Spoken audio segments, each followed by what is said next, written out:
Hi guys, today we're doing section 3.2, which deals with hourly wages and salaries. Before we get into this section, we're going to have to understand some definitions because we are going to use these terms all throughout the lesson and actually throughout the rest of this chapter. So the first thing we're going to talk about here is what a full-time employee is. A full-time employee is a person who usually works a 40-hour work week, okay? Our part-time employee is someone who works less than 40 hours. Normally, a part-time employee doesn't receive any benefits, while a full-time employee does. A regular time. Regular time is the number of hours a full-time employee is expected to work, okay? And so this would be if this was your 40-hour work week, that would be what is called your regular time. Now, overtime is any time that you work over the regular time. So it's additional time that you've worked in a week than what is expected normally of you. As a reward for this extra work, you are normally paid about 1.5 times your regular pay for overtime. Sometimes, especially if it's like on a holiday, you might receive twice your regular pay, which is called double time. Okay, so 1.5 times your regular pay is called time and a half, and double time is twice your regular pay. And you get that sometimes when you work overtime.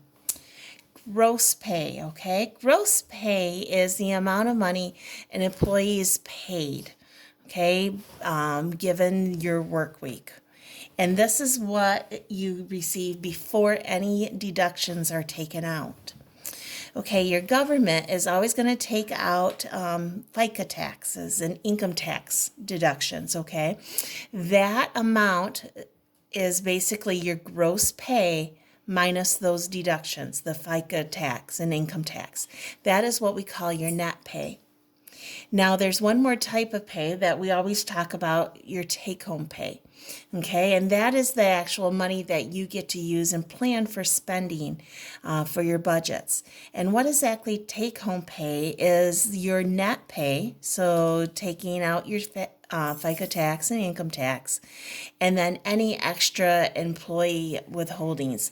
So that could be money you have going directly into savings account, maybe your 401k, insurance for your health insurance.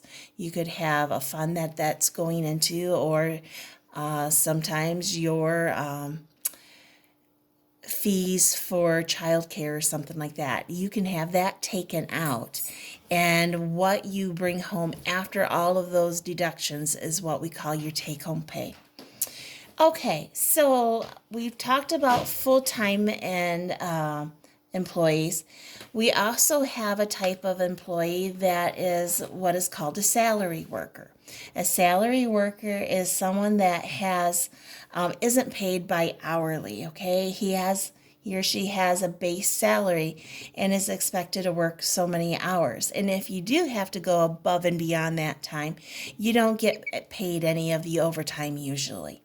Okay, so that would be a salary worker, and we're going to deal with that kind of payment later on here in the lesson. So these are our basic definitions that we're going to use throughout the chapter. So let's actually go ahead and start working with our lesson here today.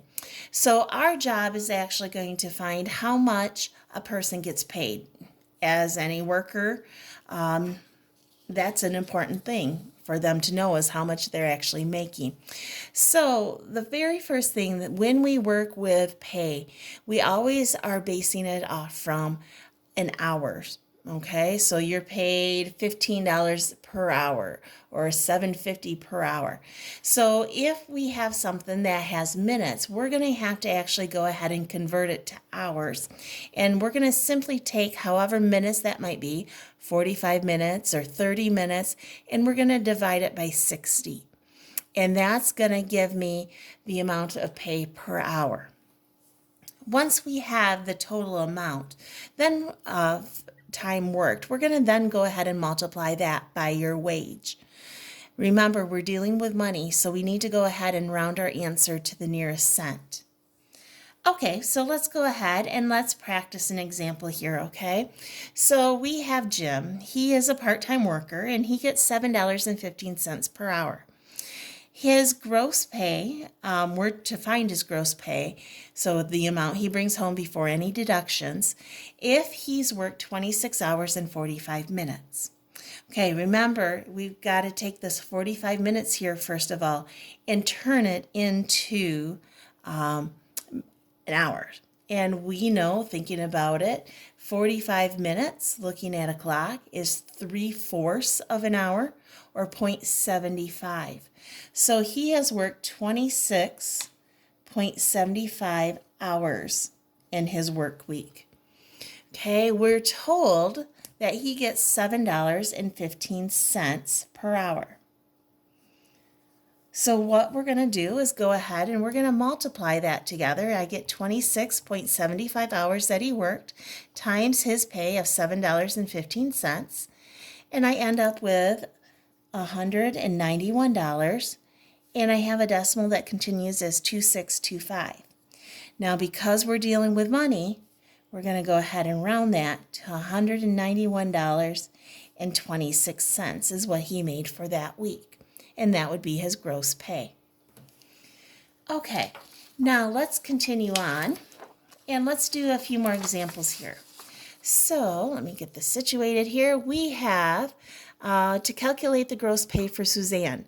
She has worked 47 hours and her regular hourly rate is $9.75 per hour with time and a half for any time over 40 hours.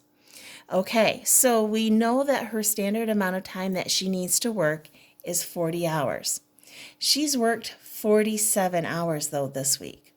So we're going to go ahead and subtract and find out how much time extra she has worked. And so she has worked an extra 7 hours. Now, this 40 hours of her traditional pay, she is going to get paid the $9.75. Okay. Now, this extra 7 hours that she worked, she's going to get time and a half for it. So what we got to do is find out how much is time and a half. So we're going to take 9.75 and divide it by 2 so that we can find the half portion of it. And so we find out that that half portion is 4.875. I need to change that to money, and so I get 4.88. So time and a half is here's the full time, and then this is our half. So that when I add that in together for those 7 hours, she's going to get paid a total of $14.63. for those 7 extra hours that she worked. So to find what her gross pay is, I'm going to take 40 times the $9.75, and then I'm going to take the 7 hours times the time and a half that we found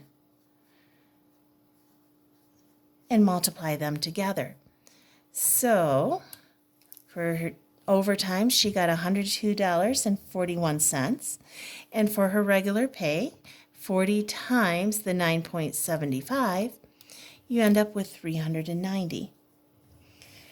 Go ahead and combine these totals together, and you find out that her total pay is $492.41.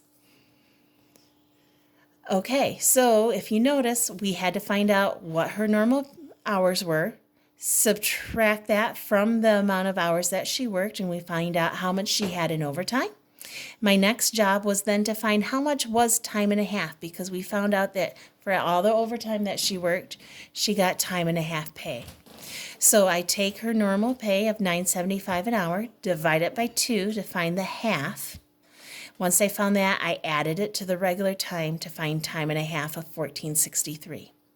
Then go ahead and multiply each amount of time that she worked to get the gross pay. Okay, let's do another example here. So we have Kara. Kara here has worked 40 hours at $10.56 per hour. This includes 8 hours on a paid holiday. Okay, so what has happened is we know that she's had a 40-hour work week. Okay, during this time, one of the days, her 8 hours, was holiday pay. Okay, so we need to find out how much she got paid on a regular time. So I'm going to take 40, subtract my 8, and this is going to give me 32 hours at her normal $10.56. Okay, this is going to give me what she gets at regular pay. Now, we know 8 hours of this is going to be multiplied by holiday pay is usually double time. So I'm going to go ahead and take $10.56 and multiply it by 2. And I find out that for this 8 hours, she gets paid $21.12. So once I find out the amount of each one, I'm going to then add them together. So let's do our math.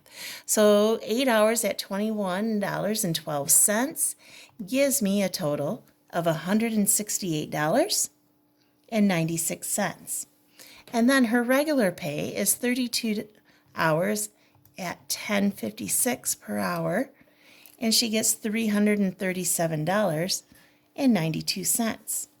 Now my last step is to add them together, and I get the final pay for that work week, a 40-hour work week with a holiday pay, is $506.88. Okay, so as you work through this, pay attention to what is the expected time that she's worked. Is she getting or he getting any overtime? If that's the case, I'm going to have to find out if it's time and a half or double time, and then calculate each amount of hours for the right pay, and then add them together. Okay, as we went over our definitions and that, remember I talked about how workers could be paid salary. They're not as an hourly pay. And so this worker has responsibilities that they're expected to do. And if you don't get them done within those 40 hours a week, tough, you're going to have to work overtime, and you're not going to get overtime pay for it. So that's an incentive for people to work hard and try to get everything done that you can within that 40-hour work week. Now, there are some things here on this chart that you must know. Okay, this you are going to be expected to know for a test. When you have a weekly pay period, that means you're getting paid once a week.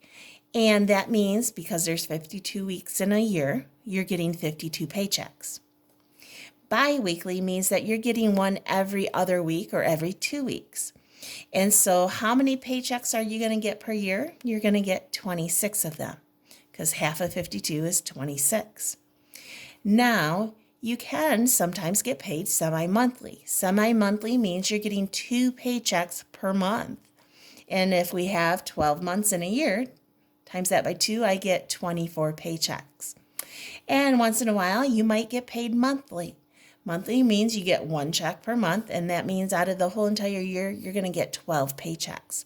So we're going to need to understand what this all means here, and understand weekly means 52 checks per week, bi-weekly is 26, semi-monthly is 24 paychecks, and monthly is 12. Okay, and that's going to be important for when we solve these problems here. So here I have an example, our final example. And it says an employee earns an annual salary of $42,500 per year. And they want us to find the gross pay for each paycheck that this person receives. And so we've got 3 different scenarios here.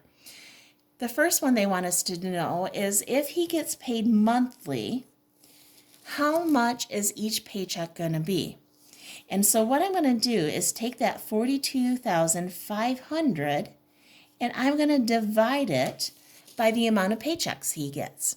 And so if we're getting paid monthly, that means he is going to get 12 paychecks.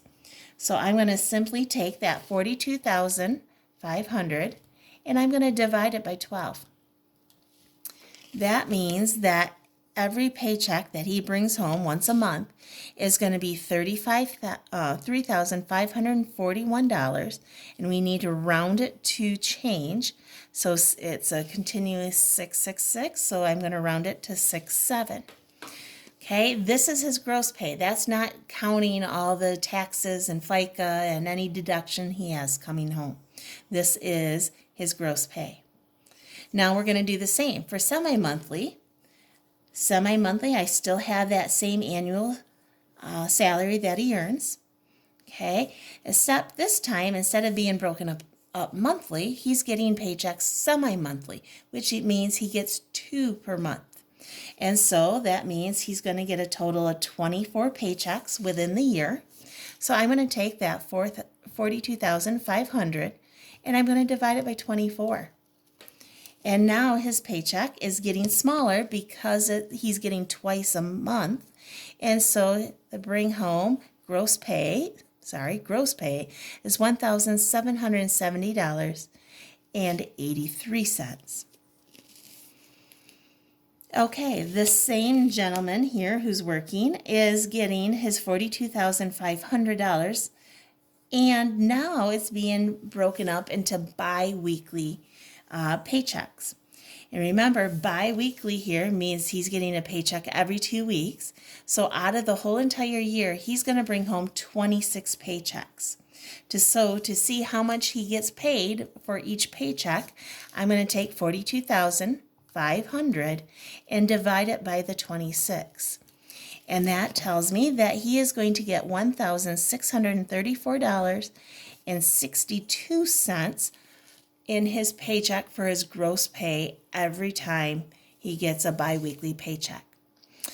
Okay, guys, as you work through this, be very careful. Check out what type of pay style he's going to have. Is it weekly, bi-weekly, semi-monthly, or monthly if it's a salary pay? And then the other thing is be careful. Pay attention to how many hours a person worked and if it's overtime or not. If you have any questions, find me in my room. Have a great day.